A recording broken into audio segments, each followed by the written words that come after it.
خوردی 2 دقیقه ننویس اخراج افغانی و حرفی که میگم گوش بده، بعد هر چی دلت خواست بنویس، هر چی دلت خواست بنویس. من اصالتا کرمانشاهی هم نیاز دارم قبل از حرفم اینو بهتون بگم، چون متاسفانه بعضی توی ایران بعضی افراد هستن که انقدر مغزشون کوچولوئه که نمیدونن شهرهای دیگه وجود داره تو ایران، فکر می‌کنن فقط تهرانه و نمیدونن لهجه‌های دیگه وجود داره.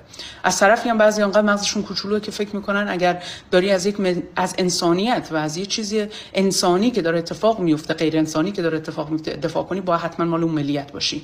اینو گفتم که بدونید من اصالتا کرمانشاهی هستم. چیزی که میخوام بگم اینه که شماهایی که دارین ویدیو رو میبینید اکثریتتون احتمال خیلی زیاد آدم‌های جانی و جنایتکاری نیستید، ولی مهم نیست تو چه دینی هستید. قراره در آینده‌ای که بعد از اینکه بمیرید، در اگر مسلمونید و باور دارید به خداوند خودتون، حالا هر دینی، در حضور اون خداوند جوابگو باشید به خاطر کاری که دارید میکنید و اطلاع ندارید چیه. و من وظیفه‌مه که الان بهتون بگم که بعدا نگید نمیدونستم عواقب نوشتن هشتگ افغانی، اخراج افغانی چه تأثیری در دنیا و در زندگی بعضی از افراد و در کشته شدن و زنده موندنشون داره که الان برات توضیح میدم. شما هیچ کدومتون ممکنه چاقو بر ندارید بزنید تو قلب کسی. شما ممکنه به هیچ وجه قبول نکنید و تایید نکنید اون چند تا لاتی که اومدن یه پدر افغان رو بردن، الکی پیرمرد افغان رو بردن، گفتن بیاین کارگری برات داریم، بردن تو بیابون کشتنش. ولی شما بستری رو میتونی فراهم کنی که این افراد احساس آرامش و راحتی برای جنایتی که میخوان انجام بدن داشته باشن. اصلا به هیچ وجه نمیخوام اینجا راجع به اینکه آیا اصلا افغانی با اخراج بشه یا نشه نمیخوام صحبت کنم.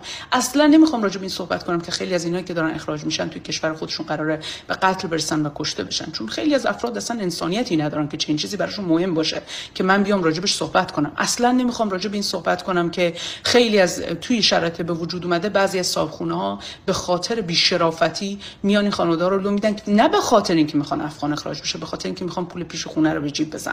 راجع به اینم نمیخوام صحبت کنم. راجع به این که مردم به این افراد دارن آسیب میزنن هم نمیخوام صحبت کنم.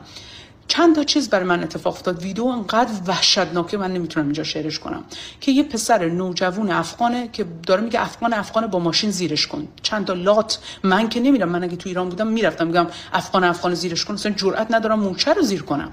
اینا کی هستن؟ اینا همونی هستن که با چاقو میزنن ورزشکار رو به خاطر یه گوشی میکشن. خیلی راحته براشون کشتن انسان و وقتی که احساس کنن یک انسانی در ایران حق و حقوق نداره، خیلی راحت میتونن برن و اون انسان رو از بین ببرن.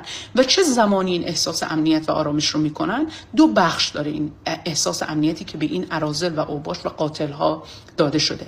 بخش اولش حکومته که میگه ما میخوایم اخراج کنیم، اگه افغانم بیاد شکایت بکنه بگه آقا مثلا بچه‌مو کشتن فلان کردن، هیچ حق و حقوقی تو ایران نداره. بخش دومش جویه که ما در جامعه و در سوشال میدیا ایجاد میکنیم.